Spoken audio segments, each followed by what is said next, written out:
is Stuart McGill. I'm a professor of spine biomechanics here at the University of Waterloo. Most people will not get through life without some element of back pain impinging on their activity. Statistically, those who have more range of motion in their back have a greater risk of back disorders in the future. So having a flexible spine is not protective. In fact, it's quite the opposite. The muscles of the legs, arms, shoulders, and hips are designed to create force throughout a range of motion, resulting in movement. Muscles of the spine or core or torso are designed to do precisely the opposite. They stop movement. Having a very, very strong back is not really preventative for back injury. What turns out to be important is the endurance. Proper lifting mechanics require you to actually lift with the hips, not with the knees. Otherwise, you'll just end up with knee arthritis.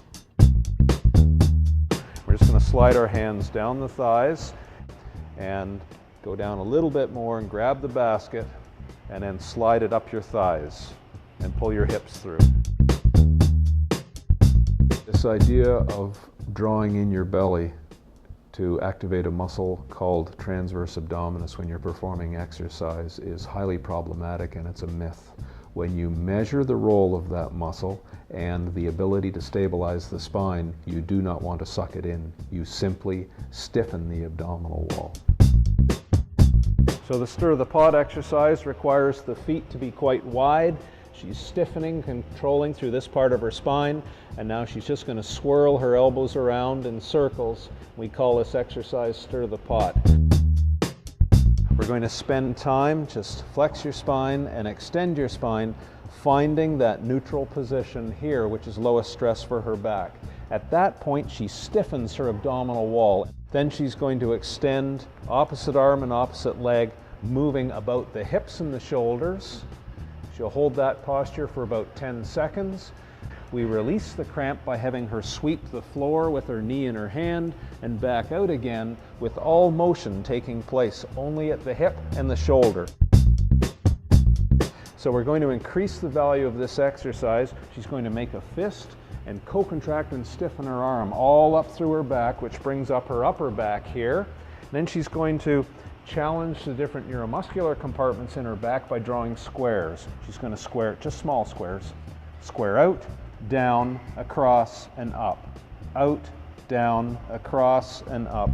Curl up, Lori, and back again.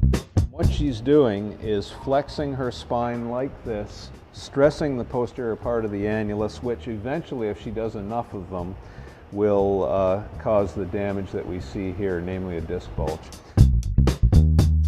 We'll shift her to a different style of curl up. She's going to put her hands in the small of her low back to support her low back so it doesn't flatten to the floor. And she'll straighten one leg. And she's just going to curl up, just unweighting her head and shoulders, not too much, just to about there. So the motion is hardly moving at all. Then we'll bring up the elbows, and she's very stiff through this region here. She'll count to 10 and slowly put her head and shoulders back and rest, and then release the contraction through here. Optimal back health doesn't come from doing nothing. It comes from doing the perfect optimized amount, not too much and not too little.